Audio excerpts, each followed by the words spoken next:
Welcome. Today we're going to do some delicious cheese and wine pairings. I'm Trent. And I'm Jason, and we're two guys on an unfiltered and unapologetically unprofessional wine journey. And we're from the Wind Up podcast. And our slogan here is drink more, try more, learn more.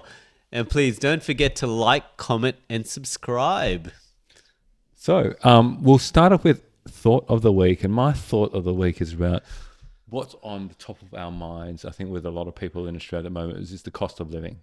It's expensive. Yes. It's expensive. Electricity, gas, food, petrol, everything's going up, right? Yeah. So, sushi rolls, more expensive. Yep. So obviously we're from the Wind Up, but we need to think about ways in terms of how we can keep on prolonging our passion for wine. So I wanted to kind of educate you guys in terms of what we've been doing. And what we've been doing is find yourself a wine buddy, okay? Yeah, that's true. And the reason why a wine buddy works is that you often look at the wines and you see that a case of wine is normally cheaper than a bottle of wine, like $10 per bottle cheaper. So which means that it works out better off in the end. Yep. And also, not just that you get to save money, you get to share those experiences and enjoyments in terms of having those bottles of wine, sharing the knowledge, sharing the passion for the wine as well. Yep. So my thought of the week is find yourself a wine buddy. Yep.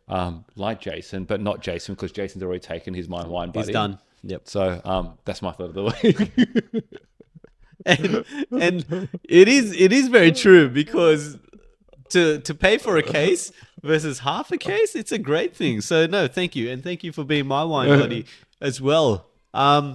If I think about my thought of the week, it's probably related to the fact that of cost of living, because I'm stressed.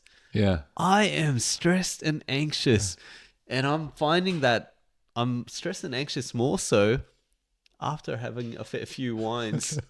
Have you ever felt that? Have you ever felt the next day after you had quite a few wines, you're a bit on edge, Which makes you feel like you need a few more wines to kind of temper that stress as well, and right? then it's a cycle. It's a cycle. A bad it's thing. it's this relentless cycle that you go through, right? It's like a hamster wheel.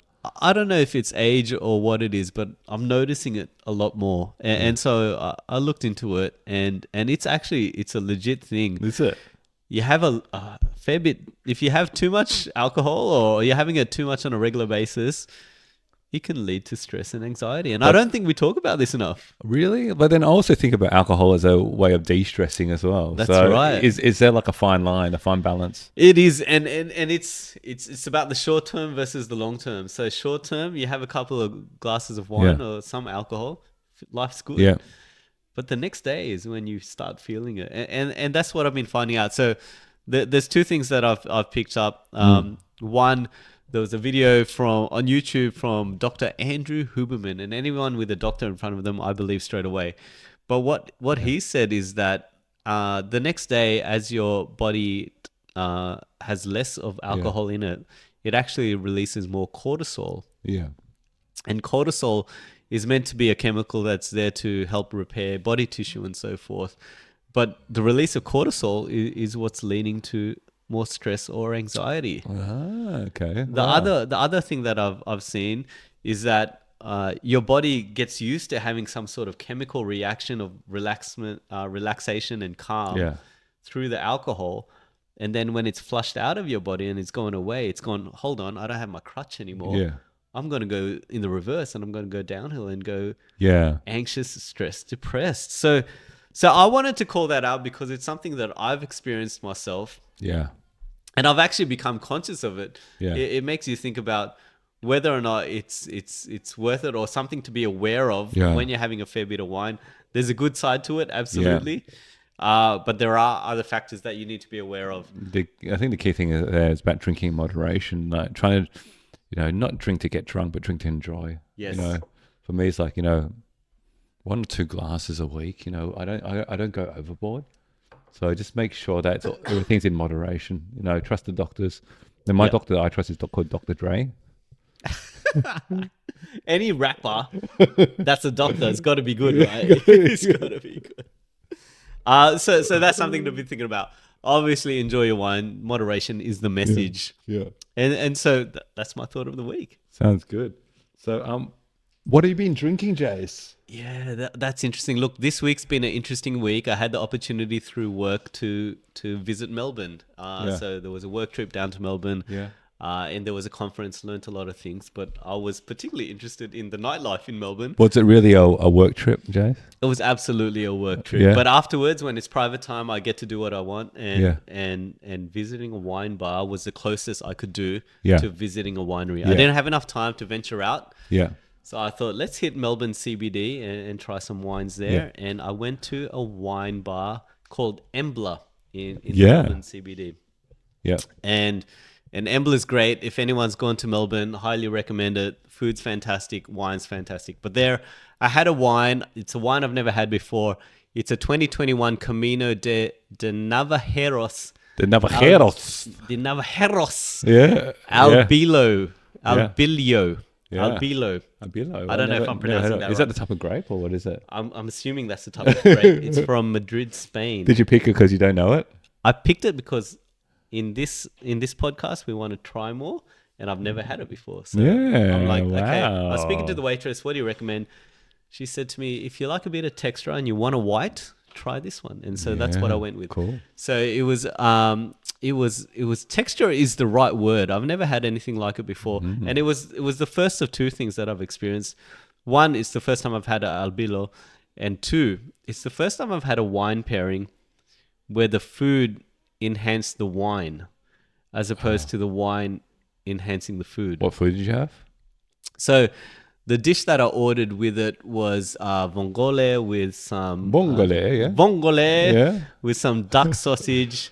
Yeah. It had some vegetables. It had the seafood broth behind it. Okay. Some crusty croutons as well. So great savory seafood flavors. Yeah. Bit of saltiness from the sausage Love itself. it. Yeah. But before that, I had the wine. And the wine on its own, I think texture is the right word. It had volume. Yeah. It was viscous. It was a bit oily. But the other flavors, I've never experienced it before. It was all very subtle, very mild flavors. Yeah. I had it with this dish, and everything just amplified. Yeah. All of a sudden, I could start tasting some finger lime kind of citrus that was coming through. I could taste a bit more of the pear, etc. Yeah. And I was surprised. It's the first wine where the food uplifted the wine. So as a pairing, I'd give it an 8 out of 10. Visit Embla if you get a chance to try it, and try new wines. Yeah, great. Yeah, food, wine, amazing, right? They can really uplift things. Absolutely. Like wine for me kind of uplifts you, right? Wine for me, yes, Yeah. and the energy. Energy, is exactly, being uplifted. exactly, Thank you. exactly. So- On to our episode today. I don't know whether you can see here, but we have a few cheeses. What's kind of always in the back of my mind is about cheese and wine pairings. Like I've thought about it, but never actually really thunk about it. Thunk about it Thunk is a about different. it, yeah. It's a different thing, and it's meant to be a classic pairing, right? Everyone says it. Have wine, have cheese. Yep. Yeah, exactly. So we thought we'll try it.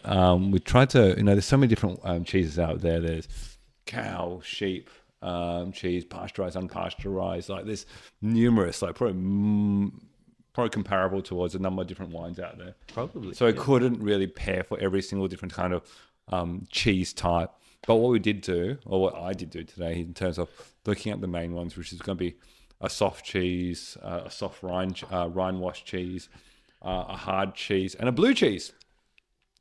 So that was my challenge for the week, and we're going to go one by one and kind of match them through. The site that I went to try and get all this knowledge from, because I've never been there, done that before, was cheese.com. Ooh. Because it sounds like the right site to go to, right? It sounds like the authority. Yeah, cheese.com, right?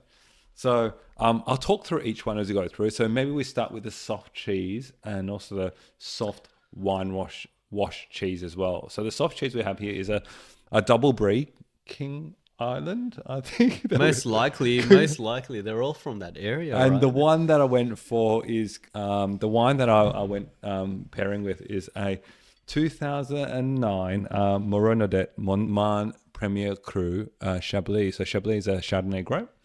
It has a bit of age onto it, has a bit more roundness, texture to it. Then hopefully kind of match up towards the slight saltiness of the Brie, the creaminess of the Brie, so the creaminess of the and the minerality of the Chardonnay versus the butteriness of the Brie as well will work. Similarly, I also try the Chablis also against the wash rind. It's called the Dauphinois Campagnier, which is very similar to a French type of Brie as well. So I'm going to try the Premier Cru Chablis versus the two soft cheese and see how we go. Yum. And I'm excited because A, it's a Chablis, which I haven't had much of, and B, it's a 2009 Premier Cru, so it's got some age. So Trent's given it a cracker into the Brie.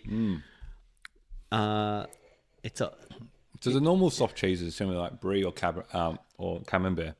This one went for the double Brie that Jason's provided. So try that, and now against the Chablis. So what would you say about the Chablis in terms of the look, the smell, and the taste? So the look first, definitely looks a lot more darker golden amber, given the age. It's definitely a darker color in comparison to the other white. So had some age on there, a bit of goldness to it, and I'm having the Brie quite a creamy texture. Yeah, creamy. And a bit of saltiness to it. So with the scent, if we go on let's try it.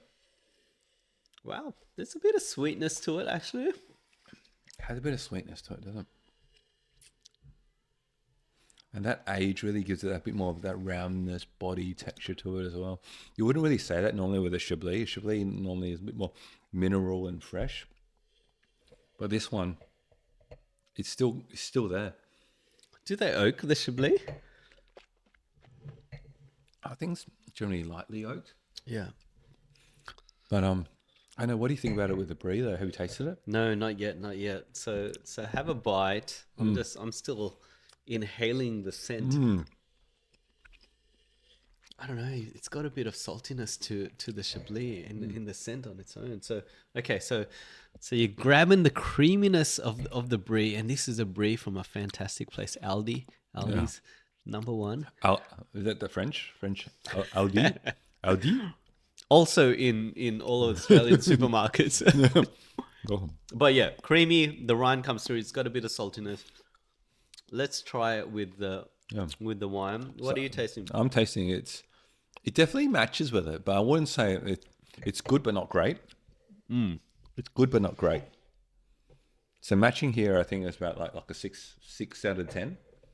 But then I'm going to try it next with the next cheese, the Dauphinois Campagnier, which is again the French one. Let's just see how that goes. A bit more funky, a bit more tasty. Let's see whether that does anything different. Yeah, the taste of the Chablis is quite interesting because I know you're saying it's not oaked very much, but there is kind of this oaky flavor that's coming through it. The texture is a bit medium body. Now try it with the second one and see how you think. For me, it kind of worked better with the Brie than with this one. I think this one kind of overpowers the Chablis slightly. And then definitely a lot more funky and salty. It's the Chablis. I thought, even though it's got that bit of body to it, it doesn't really match up towards the bigness of this cheese. Any thoughts on your side? Yeah, that. What's this cheese? It's not from Aldi because it doesn't. It's not from like Aldi. It's from the Harris farm. Ooh, fancy. but it's a French wash rind French cheese. Okay. Because when I was doing my research, I talked about these different cheeses. One is like the standard kind of like bloom cheese, which is like the Brie, the Camembert. So the other one's around the wash rind cheese, which is this one. So you kind of wash it with certain things. I don't know which one this one's kind of washed with, but it has a kind of orange tinge to it. It's a bit more intense in flavor. Yeah, it's interesting because the rind is probably the thing that I'm tasting most out of this. When you say it's a bit funky, that funk's coming through. It's a lot creamier, a lot smoother than the others, but the rind around it, I think, is adding that flavor. Yeah.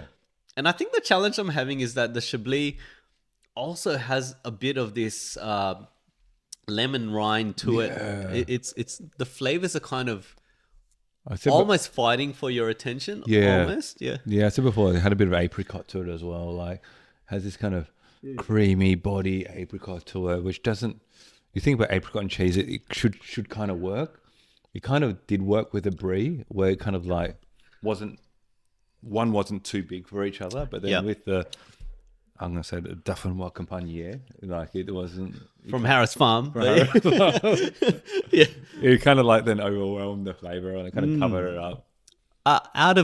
Out of 10 corkscrews, I'd probably give it a 6 out of 10 corkscrews. I think they were just fighting for each other's attention a bit too much. It's like you 2 kids or 3 kids trying to fight for your attention, right? Absolutely, and you just ignored them both. Right. Well, what's your rating for a corkscrew? What do you think? So say for the Dauphinois, it's for 5 out of 10. For the double Brie, King Island, 6 out of 10. Yeah, I'd agree with those ratings. All right, but good to try new cheese and also a new Chablis 2009. Thank you. From the soft, we go to the hard. Another King Island dairy, 24-month aged mature cheddar cheese. So it should have a bit more saltiness to it, a bit more oomph to it, which could take a bit more of that tannins. And what I picked today was a 2017 Marques de Murrieta, Finca Ygay Reserva. So it's got 20 months in new and partly new American oaks, and also then a year and a half in the bottle as well. So it's got a bit of age there as well. It's got a bit of oak flavor there as well. So hopefully has a bit of that, also a bit of that. When you think about Tempranillo in terms of the grape for the Rioja, it's more medium bodied. Hopefully it won't overwhelm the cheddar. And cheddar should have enough saltiness and oomph there to kind of balance out with the Rioja. So let's see how we go. I'm telling you, cheddar is my favorite cheese. I don't like the soft cheeses, to be honest. It's not my thing. I like a hard. You are a cheesy type, and I know you like a hard as well. I do like a hard. The sharpness straight away. I love it in true cheddar. Sharpness comes through. None of this creamy, soft, subtle flavors. It's just like, hello, I'm a cheddar. Taste me. No dancing around, right? It's like, here I am. Yeah. You know, balls and all. I'm here. My cheddar, 24 month. Taste me. Balls and all. That's a great saying. And so we're going to have it with a Rioja. A Rioja, the Marques de Murrieta. So I got this from Dan Murphy's, $38. I had it once. It was recommended from Dan Murphy's before. Had it, loved it, and now want to share this love also with Jason as well. See what he thinks about it. It's dark, a lot darker. Obviously, it's a red, but it's a darker one. Red berries, dark fruits, and on the nose. So have a bit of chocolate. What's a chocolate? That's a new one. Yeah, there is a bit of chocolate, but that cherry also comes through. Dancing together, the cherry chocolate Spanish dance. Oh, it's quite a bold. How much alcohol is in this? I feel like there's a fair bit. 14.5% alcohol. so it's okay. It's probably on the high side, but then it's nothing too crazy. What do you think about this one? Normally you do white wine with cheese. I thought I'd try this red wine with cheese and see how you think. I'm just having the wine on its own, and I'm liking the wine, to be honest. It's got, you can feel the alcohol, the hit gets you, but the tannins are low and refined, and great fruit flavors that are coming out of it. Dark fruits, it's actually quite enjoyable. How much was it again, sorry? $38. That's a bargain. That's pretty good. I loved it. And so, have you had it with the cheese? I had it with the cheese, but it felt better with the steak that I had the first time. Yeah, so I feel that this time the cheese kind of overpowers the wine. That's so true. Like you lose that kind of the different textures and the flavors and nuances of the wine. Like this one's like the cheddar kind of like the sharpness of the cheddar. Yeah. Just kind of overpowers it. Yeah, absolutely right. The sharpness kind of just cuts through everything. It's like, hello, I know you had a wine, but I'm still here. Come Yeah. on, come Yeah. and taste me. It's like doing the dance, right? Like the dance, but then there's like the lead dance is just kind of taking over. Yep. Yeah. like we're professional dancers. But but like they're doing a tango, right? In The tango, yeah, exactly. Or the samba, or the rumba. or the rumba. But I agree. Look, honestly, I really enjoy the Rioja Rioja, not the Rioja. on its own. I enjoy Yeah. the cheddar on its own, but the cheddar just overpowers Yeah. everything. So let's go corkscrews, and I'd give it. Look, I don't hate it. Again, I'd give it a 6. Like it's not like it makes you go, no, I never want to have this again. Yeah. But it doesn't dance as well as it should. Dance, yes. Yeah. Yeah, exactly. It's not like Jordan and Pippen, though, right? Yeah, they hate each other right now. What's the corkscrew rating that you? Oh yeah, 5 out of 10. I think 5 out of 10. Okay. Yeah, But the wine, each delicious. each on its own is very beautiful, Agree. but together, no, it doesn't do it for me. All right, let's pass it Doesn't down. doesn't give me the tingles, man. Let's pass it down. So I went from the soft to the hard, and now it's blue. Oh, it's the funk. The funk, get with the funk. And I actually like a blue cheese. Yeah? I don't know if everyone likes a blue cheese, but I don't mind that kind of distraction in your mouth that makes you go, what is that funky flavor? You like the smelly shoe, smelly armpit type of smell, right? Yeah, well, I've got a fair few of those. I've got smelly armpits and smelly shoes. So it's kind of my thing. Love it. Yeah, I tried to go for the classic rock fit, right? But unfortunately, Harrison was sold out. So I went for a Gorgonzola Dolce, which is something that I love to eat before, but I don't know whether this one was any good. So it's a bit, again, this should be salty and sweet and tangy and creamy. So to go with what I got today was a 2016 Sauternes. So Sauternes is a botrytis sweet wine from Bordeaux, so south of Bordeaux. This is the Chartreuse de Coutet, which is a second one from the Chateau de Chartreuse, I think. So again, this should have the kind of sweet honeysuckle, apricots kind of come through, that hopefully then the sweet will balance off with the saltiness of the Gorgonzola blue. And this is the second Sauternes I've ever had in my life, both provided by yourself. So thank you. All right. So we've got a blue. You should have gone to Aldi again, mate. Aldi would have given you the goods. Yeah, sure. But let's give this a Gorgonzola cracker. Dolce, blue cheese with the Sauternes. Let's see how this one goes. So if I look at it, like my memory of the Sauternes was honey and syrup, and that's what this looks like to me. Thick, viscous, likely sweet on the palate. And if we have a sniff of it, I'm guessing there's some sweet flavors coming through. Yeah, it's interesting. It's like a mix of a gel of sweetness as well as alcohol. They're kind of dancing together. Initially, I was going to pick a port to kind of pick with to kind of pair with the blue, but then I opted for something a bit different. Not different, but like more classic around the Sauternes. I just had. Did you have the blue and the Sauternes? Not yet. I had the blue and the Sauternes, and I think this is my favorite pairing. Yeah.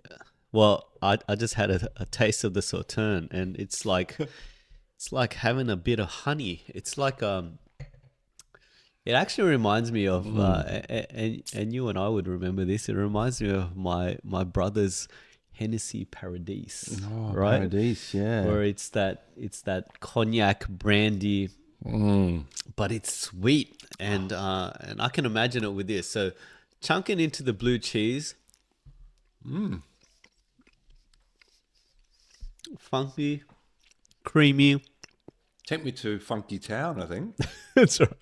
Like your blue cheese always has this weird texture, like The tang, right? you're biting on a bit of sand, and it's got the tang to it. Oh, And then you combine that with this sweet honey flavor. Let's see. oh, I love that. I love that. I love that. Straight away, happy days. 9 out of 10. Yeah. Straight 9 away. out of 10. I agree. You don't even need to deliberate that. I agree. Well done. I agree. 9 out of 10. Funk it down, I think. And it's the it's the funk. Yeah. It's the contrasting flavor that you don't typically have. And then the viscous, sweet honey flavor of the Sauternes Love it. just pairs it together. Sauterne even. Sauternes, very similar. Yeah, the almond citrus, the honeysuckle, which I never tried. Almond citrus. Almond Really? citrus, yeah, Okay. love it. Oh, with that blue, it's amazing, amazing, amazing. So how did you decide on the pairings?